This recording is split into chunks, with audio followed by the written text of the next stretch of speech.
সংবাদ সবাইকে স্বাগত জানাচ্ছি। আমি ফিরোজ তোহা। শুরুতেই আরবে কেবলস সংবাদ শিরোনাম।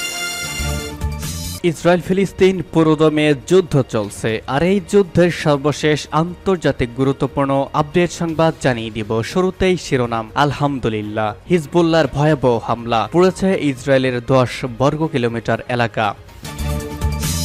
এরপর জানিয়ে দিব গাজায় যুক্তরাষ্ট্রের প্রস্তাবিত যুদ্ধবিরতি চুক্তি প্রত্যাখ্যান করল ইরান। আরো থাকবে সুখবর, হামাসের কাছে থাকা আরো 4 জিম্মির মৃত্যু, ধুকে ধুকে কাঁদছে ইহুদিবাদী রাষ্ট্র ইসরায়েল। আরো জানিয়ে দিব ভারতের খবর, ভোট গণনায় পিছিয়ে নরেন্দ্র মোদী, এগিয়ে রাহুল গান্ধী। এবং সর্বশেষে জানিয়ে দিব হামাসের হামলার ক্ষতি পুষিয়ে উঠতে পারবে না ইসরায়েল, বললেন আল খামেনি। হিজবুল্লাহর ভয়াবহ হামলা, পুড়েছে ইসরায়েলের 10 বর্গ কিলোমিটার এলাকা। ইসরায়েলের উত্তর সীমান্ত জুড়ে ব্যাপক রকেট ও ড্রোন হামলা চালিয়েছে লেবাননের সশস্ত্র গোষ্ঠী হিজবুল্লাহ। এই হামলায় ভয়াবহ আগুনে পুড়ে গেছে প্রায় 10,000 ডুনাম বা 10 বর্গ কিলোমিটার এলাকা। সোমবার রাত থেকে ইসরায়েলের উত্তর সীমান্তে রকেট ও ড্রোনের সাহায্যে হামলা চালানো শুরু করে হিজবুল্লাহ। তবে ঠিক কতটি রকেট বা কতগুলো ড্রোনের সাহায্যে এই হামলা চালানো হয়েছে, খবর টাইমস অফ ইসরায়েলের ফায়ার অ্যান্ড রেস্কিউ সার্ভিসেস জানিয়েছে তাদের 30টির বেশি অগ্নি নির্বাপক ইউনিট আগুন নেভানোর লক্ষ্যে কাজ করে যাচ্ছে, যার ফলে গ্যালিলি এলাকার বেশ কয়েকটি বড় রাস্তায় চলাচল বন্ধ হয়ে গেছে। ফায়ার ডিপার্টমেন্ট একটি বিবৃতিতে জানিয়েছে হিজবুল্লাহর এসব হামলায় কোনো প্রাণহানি বা বেসামরিক অবকাঠামো ক্ষতিগ্রস্ত হয়নি। এর আগে গত রবিবার ইসরায়েলের উত্তরে হিজবুল্লাহ ছোড়া রকেটের কারণে ফোর্স ফায়ারের ফলে প্রকৃতির সংরক্ষণাগার সহ খোলা জায়গায় 10,000 ডুনাম বা 10 বর্গ কিলোমিটার এলাকা গাছপালা পড়ে গেছে বলে জানিয়েছে ইসরায়েল প্রকৃত ও পার্ক কর্তৃপক্ষ। তারা জানিয়েছে কয়েক ডজন দমকল ইউনিট গোলান হাউটস এবং অন্যান্য অঞ্চলের কাউটজরিন শহরে ছোড়া রকেটের কারণে সৃষ্ট আগুন নিয়ন্ত্রণে আনতে ঘন্টার পর ঘন্টা কাজ করেছেন। সোমবারও কিছু এলাকা জ্বলছিল। ইসরায়েলি নেচার অ্যান্ড পার্ক অথরিটির গোলান জেলার পরিচালক শ্যারন লেভি সোমবার ইসরায়েলি সংবাদ মাধ্যম ওয়াইনেট নিউজকে বলেছেন, হিজবুল্লাহ ছোড়া রকেটে সৃষ্ট আগুনের Yehudiya forest nature reserve, hiking trail এবং রিজার্ভের ব্ল্যাক ক্যানিয়ন অন্তর্ভুক্ত এলাকাগুলো পড়ে গেছে।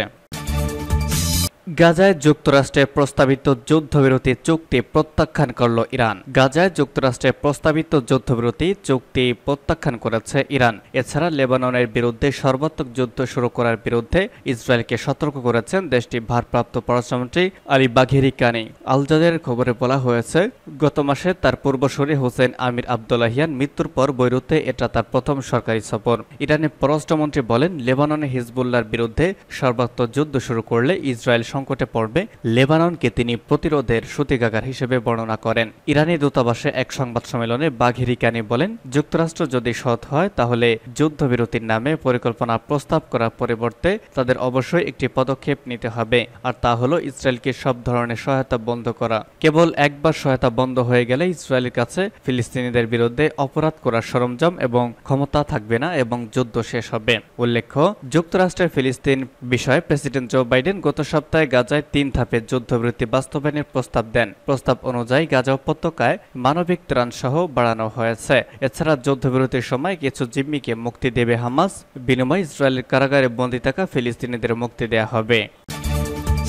হামাসের কাছে আরও 4 জিম্মির মৃত্যু। ইসরায়েলের সামরিক বাহিনী ফিলিস্তিনের গাজায় হামাসের হাতে জিম্মি থাকা আরও 4 ব্যক্তির মৃত্যুর খবর নিশ্চিত করেছে। গাজার দক্ষিণাঞ্চলের খান ইউনিসে ইসরায়েলি বাহিনীর অভিযানের সময় এই 4 জনের মৃত্যু হয়েছে। বর্তমানে তাদের মরদেহ হামাসের জিম্মায় রয়েছে। নিহত 4 জন হলেন ব্রিটিশ ইসরায়েলি নাদাফ পোপেল ওয়েল, চেইম পেরি, ইয়োরাম মেস্তজার এবং আমিরাম কোপার। ইসরায়েলি সামরিক বাহিনীর মুখপাত্র ড্যানিয়েল হাগারি বলেছেন, কয়েক সপ্তাহ ধরে সংগ্রহ করা গোয়েন্দা তথ্যের ভিত্তিতে এই 4 ব্যক্তির মৃত্যুর খবর জানা গেছে, তবে বিস্তারিত কিছু জানাননি তিনি। হামাস গত মাসে দাবি করেছিল গাজা উপত্যকায় গত এপ্রিলে ইসরায়েলি হামলায় নাদাফ পোপেল ওয়েল নামে এক জিম্মির মৃত্যু হয়েছে। ওই সময় যুক্তরাজ্যের পররাষ্ট্র দপ্তর জানায়, হামাসের এমন দাবি তদন্ত করে দেখা হচ্ছে, যদিও পরে আর কখনোই ব্রিটিশ ইসরায়েলি নাদাফ পোপেল ওয়েলের মৃত্যুর খবর নিশ্চিত করে জানায়নি বা জানানো হয়নি। নাদাফ সহ বাকি 3 জনকে গত বছরের 7 অক্টোবর গাজার পাশের কিপ্তোজেস এলাকা থেকে জিম্মি করেছিল হামাস। ইসরায়েলি হামাসের হামলার জবাবে গাজায় নির্বিচার হামলা শুরু করে ইসরায়েলি বাহিনী। সেই থেকে যুদ্ধ চলছে। গাজা এখন যেন ধ্বংস নগরীতে রূপ নিয়েছে। প্রাণ গেছে 36,000-এর বেশি মানুষের। ভোট গণনায় পিছিয়ে মোদি, এগিয়ে রাহুল। ভারতে 1.5 মাসেরও বেশি সময় ধরে চলা নির্বাচনী কার্যক্রম শেষ। এবার শুরু হয়েছে 18তম লোকসভায় ভোট গণনা। ভোট গণনা শুরুতে বারাণসীতে পিছিয়ে পড়েছেন বিজেপির প্রার্থী নরেন্দ্র মোদি। বারাণসী কেন্দ্রে কংগ্রেস প্রার্থী অজয় রায়ের থেকে 6223 ভোটে পিছিয়ে আছেন তিনি। তবে রায়বেরেলি এবং ওয়ার্নার দুটি আসনে এগিয়ে রয়েছেন কংগ্রেস নেতা রাহুল গান্ধী। এর আগে 2014 এবং 2019 নির্বাচনে বারাণসী লোকসভা আসন থেকে সংসদ সদস্য সহ নির্বাচিত হয়েছিলেন নরেন্দ্র মোদি। তার আগে 2009 সালে বারাণসী আসন থেকে নির্বাচনে জিতেছিলেন বিজেপির মুরলী মনোহর যোশী। বারাণসী আসনটি বিজেপির খুব শক্তিশালী ঘাঁটি বলে মনে করা হয়, যেখান থেকে তাদের প্রার্থীদের জয় প্রায় নিশ্চিত। তবে গণনা শুরুতে এবার কংগ্রেস প্রার্থী অজয় রায়ের থেকে 6223 ভোটে পিছিয়ে পড়েছেন তিনি। অপরদিকে কংগ্রেস নেতা রাহুল গান্ধী এবার 2টি লোকসভা আসন থেকে প্রতিদ্বন্দ্বিতা করছেন। প্রাথমিক ট্রডে 2টি আসনে এগিয়ে রয়েছেন রাহুল গান্ধী। গত 20 মে রায়বেরেলিতে পঞ্চম দফায় ভোট হয়েছিল। এখানে 58.04% ভোট পড়েছিল। এই আসনে মূল প্রতিদ্বন্দ্বিতা হবে কংগ্রেস রাহুল গান্ধী ও বিজেপির দীনেশ প্রতাপ সিং এর মধ্যে। গত 20 বছর ধরে এই আসনে জয়ী হন সোনিয়া গান্ধী। 2004 সালে তিনি আসন থেকে প্রথমবার লোকসভায় পৌঁছেছিলেন। এর আগে তিনি আমেঠি সংসদ সদস্য ছিলেন। রায়বেরেলিতে ভোট গণনা শুরু হতেই কংগ্রেস নেতা রাহুল গান্ধী এগিয়ে যান। ওয়ার্নার আসনে এগিয়ে রয়েছেন রাহুল গান্ধী। এখানে সিপিআই এর অ্যানি রাজা, কংগ্রেসের রাহুল গান্ধী এবং বিজেপির KN সুরেন্দ্রনের মধ্যে প্রতিযোগিতা রয়েছে।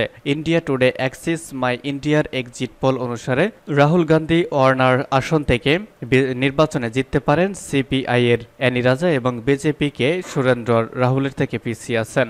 2019 সালের লোকসভা নির্বাচনে রাহুল গান্ধী ওয়ার্নারে সিপিআই প্রার্থী PP সুরেনকে পরাজিত করেন 4.1 লাখ ভোটে। 543 আসন 7 ধাপে ভারতের 18তম লোকসভা ভোট অনুষ্ঠিত হয়েছে। গত 19 এপ্রিল শুরু হয়েছিল ভোট পর্ব, শেষ হয়েছে 1 জুন। আজ একযোগে ভারতের 543 আসনে ফল ঘোষণা করা হবে গোটা ভারত জুড়ে।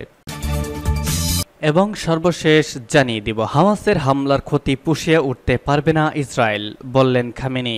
গত বছর 7 অক্টোবর ইসরায়েলে ফিলিস্তিনি স্বাধীনতাকামী সংগঠন হামাসের হামলা সময়োপযোগী ছিল বলে জানিয়েছেন ইরানের সর্বোচ্চ নেতা আয়াতুল্লাহ আল খামেনি। তিনি মন্তব্য করেছেন খবর আল আরাবিয়ার। হামাসের আল আকসা ফ্ল্যাট নামে ইসরায়েলে পরিচালিত অপারেশন এই অঞ্চলে প্রয়োজন ছিল বলেও জানান খামেনি। প্রয়াত ইরানের সর্বোচ্চ নেতা রুহুল্লাহ খামেনির 35তম স্মরণ সভায় অংশ নিয়ে খামেনি আরো বলেন, হামাসের ওই হামলা ছিল জায়নস্ট্রিদের জন্য বড় ধাক্কা।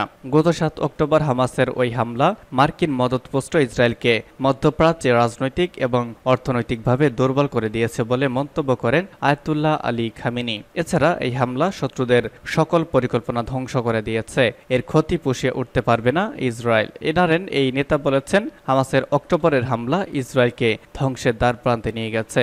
এদিকে গত বছরের অক্টোবর হামাসের হামলার পর মধ্যপ্রাচ্যে ইরান ও ইসরায়েলের মধ্যে উত্তেজনা বেড়েছে, যদিও ইরান ইসরায়েলকে স্বীকৃতি দেয়নি।